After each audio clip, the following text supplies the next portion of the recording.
नमस्कार, मैं हूं आपके साथ अनुष्का और आप देख रहे हैं लल्लू लाल न्यूज। राणा सांगा पर टिप्पणी से बढ़ा विवाद। सपा सांसद रामजीलाल सुमन के खिलाफ अब मथुरा कोर्ट में याचिका। 12 मई को सुनवाई।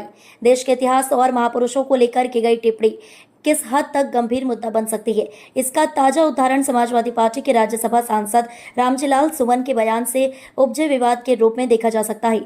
राणा सांगा पर आपत्तिजनक टिप्पणी करने के बाद से यह विवाद लगातार तूल पकड़ता जा रहा है। क्या है पूरा मामला? 21 मार्च 2025 को राज्यसभा में बोलते हुए सपा सांसद रामजीलाल सुमन ने राणा सांगा को गद्दार कह दिया था। उन्होंने कहा था कि अगर मुसलमानों को बाबर का वंशज कहा जाता है तो हिंदू गद्दार राणा सांगा के वंशज होने चाहिए। उन्होंने यह भी कहा था कि बाबर को भारत में लाने वाले राणा सांगा ही थे जिन्होंने इब्राहिम लोदी से युद्ध में सहयोग के लिए बाबर को आमंत्रित किया था। इस बयान के खिलाफ अब मथुरा जिले के एमपी एमएलए कोर्ट में याचिका दाखिल की गई है।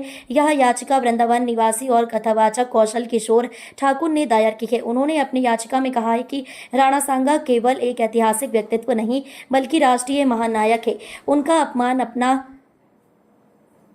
उनका अपमान करना देश का अपमान करने के समान है। कौशल किशोर ठाकुर ने कोर्ट से मांग की है कि सपा सांसद रामजीलाल सुमन के खिलाफ रासुका राष्ट्रीय सुरक्षा अधिनियम के तहत मुकदमा दर्ज किया जाए। कथावाचक कौशल किशोर ठाकुर का कहना है कि राणा सांगा हमारे गौरवशाली इतिहास के प्रतीक हैं। उन्होंने अपने राज्य और धर्म की रक्षा के लिए मुगलों से कई युद्ध लड़े। अगर किसी भी व्यक्ति को ऐसा लगता है कि वह उनके खिलाफ बयानबाजी कर सकता है तो वह गलत है। रामजीलाल सुमन के बयान के बाद न सिर्फ राजपूत संगठनों बल्कि कई हिंदू संगठनों में भी जबरदस्त आक्रोश देखा गया। देश के कई हिस्सों में विरोध प्रदर्शन हुए, जगह जगह पुतले फूके गए और उनसे माफी मांगने की मांग की गई। राजस्थान, उत्तर प्रदेश, मध्य प्रदेश और बिहार के कई शहरों में राणा सांगा के सम्मान में श्रद्धांजलि सभाएं आयोजित की गईं और रामजीलाल सुमन के खिलाफ नारेबाजी भी की गई। राणा सांगा यानी महाराणा संग्राम सिंह मेवाड़ के प्रसिद्ध शासक थे जिन्होंने मुगलों और दिल्ली सल्तनत के खिलाफ कई युद्ध लड़े। वह एक ऐसे योद्धा थे जिन्होंने अपने शरीर पर 80 से अधिक घाव झेले, 80 से अधिक घाव झेले, एक हाथ और एक आंख खो दी, लेकिन फिर भी मैदान छोड़ना नहीं सीखा।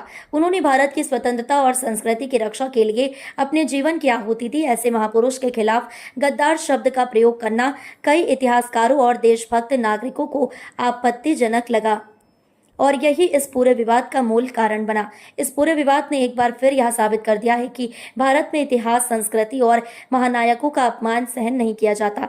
अभिव्यक्ति की स्वतंत्रता के नाम पर किसी को भी देश के महापुरुषों के सम्मान से खिलवाड़ करने की छूट नहीं मिलनी चाहिए।